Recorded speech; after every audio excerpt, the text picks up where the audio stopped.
हिमालय के जंगल में टुनटुनी नाम की एक खूबसूरत चिड़िया रहा करती थी।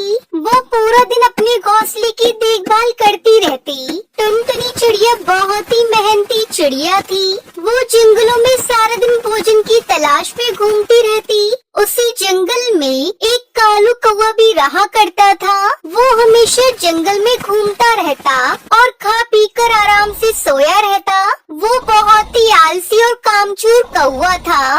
एक दिन कालू कौवा टुनटुनी चिड़िया से कहता है, अरे टुनटुनी, जरा एक बात बताओ तो। मैं देखता हूँ कि तुम रोज हमेशा किसी न किसी काम में लगी रहती हो। तुम मेरी तरह मस्ती भी तो कर सकती हो ना, तो फिर क्यों इतनी मेहनत करती हो तुम? क्या फायदा ये सब करके?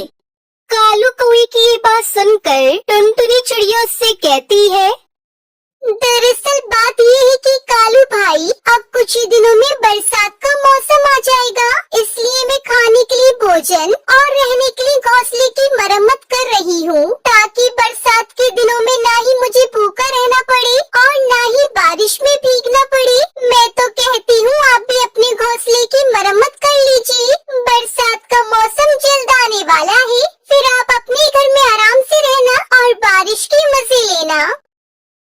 अरे टुनटुनी चिड़िया, बारिश वारिश कुछ नहीं आने वाली, और अगर बरसात का मौसम आ भी जाए तब देख लूंगा। अभी तो मेरा एंजॉय करने का समय है, तो इसलिए अब मैं चलता हूँ। तुम करो अपनी मजदूरी। ये कहकर कालू कौवा वहाँ से चला जाता है। दूसरे दिन टुनटुनी भोजन की तलाश में जा रही थी। जाते जाते उसकी मुलाकात हरिया तोता से होती है। वो टुनटुनी से कहता है, अरे टुनटुनी, तुम इतनी सुबह सुबह कहाँ जा रही हो? अरे हरिया भैया, मैं भोजन लेने जा रही हूँ और अभी घर की मरम्मत भी बाकी है। बहुत काम बचा है, पर समय बहुत कम है मेरे पास। मैं देख पा रहा हूँ टुनटुनी कि तुम आजकल हद से ज्यादा परिश्रम कर रही हो। तुम्हें तो मालूम ही है हरिया भैया, बरसात के मौसम में भोजन ढूंढ पाना कितना मुश्किल होता है, इसलिए मैं अभी से भोजन जमा कर रही हूँ, ताकि आगे चलकर मुझे कोई परेशानी ना हो। बात तो तुम ठीक कह रही हो टुनटुनी, पर तुम्हारे पड़ोस में रहने वाला कालू कौवा तो पूरा दिन मौज मस्ती ही करता रहता है। वो कहाँ भोजन जमा कर रहा है, वो तो सिर्फ खाता है और सोया रहता है। पर तुम बहुत मेहनत कर रही हो, ये बहुत अच्छी बात है। हरिया भैया, मैंने उसे कई बार समझाया है, पर वो समझता ही नहीं। छोड़ो टुनटुनी, उसे उस नासमझ को समझाना भी बेकार है। अच्छा ठीक है टुनटुनी, अब मैं चलता हूँ, फिर कभी मिलकर बात करेंगे। ये कहकर हरिया तोता वहाँ से चला जाता है और दूसरी तरफ कालू कौवे की मुलाकात एक जालिम चील से होती है।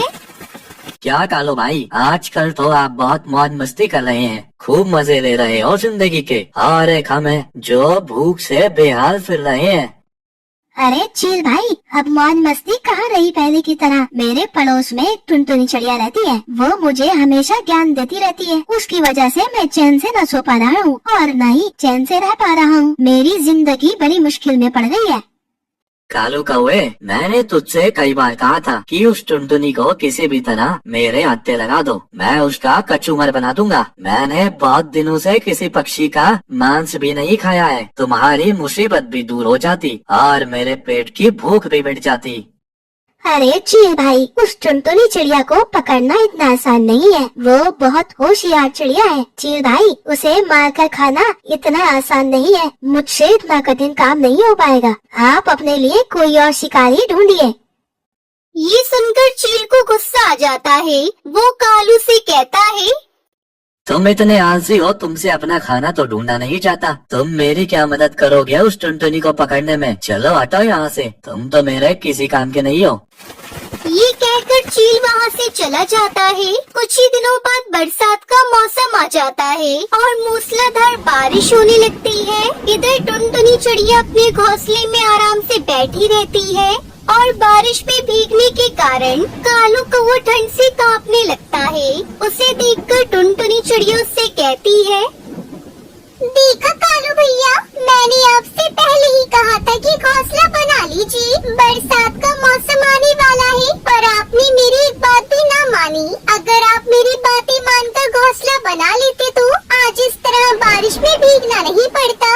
अब लीजिए मजा और कांपते रहिए ठंड में।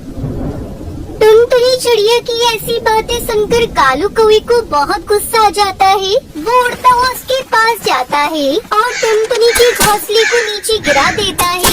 बेचारी टुनटुनी चिड़िया बारिश में बेघर हो जाती है और वो भी बारिश में भीगने लगती है।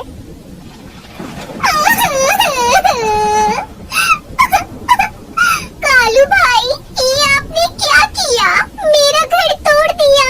मैंने आपका क्या बिगाड़ा था जो आपने मेरा ये घोंसला तोड़ दिया? मैं तो आपके भले के लिए कह रही थी, ये आपने अच्छा नहीं किया।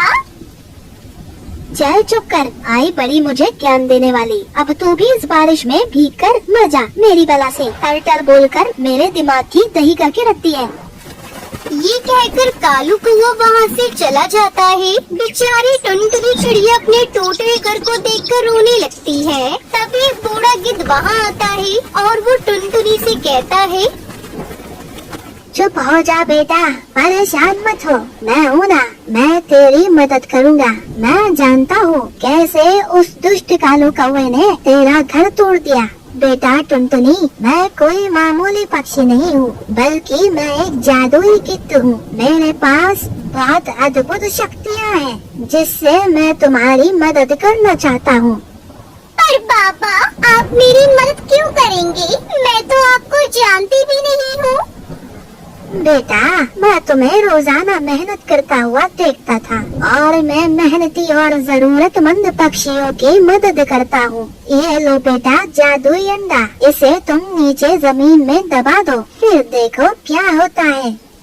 फिर टुनटुनी चिड़िया उस बूढ़े गिद्ध की बात मानकर उस अंडे को जमीन में दबा देती है। फिर कुछ ही मिनटों में वहाँ एक सुंदर सा अंडे का घर बनकर तैयार हो जाता है, जिसे देखकर टुनटुनी चिड़िया बहुत खुश होती है। अरे वाह बाबा, ये अंडे का घर तो बहुत ही सुंदर है। बाबा, आपका बहुत बहुत शुक्रिया। फिर वो गिद्ध बाबा वहाँ से चले जाते हैं और टुनटुनी चिड़िया उस जादुई अंडे के घर में खुशी खुशी अपनी जिंदगी बिताने लगती है।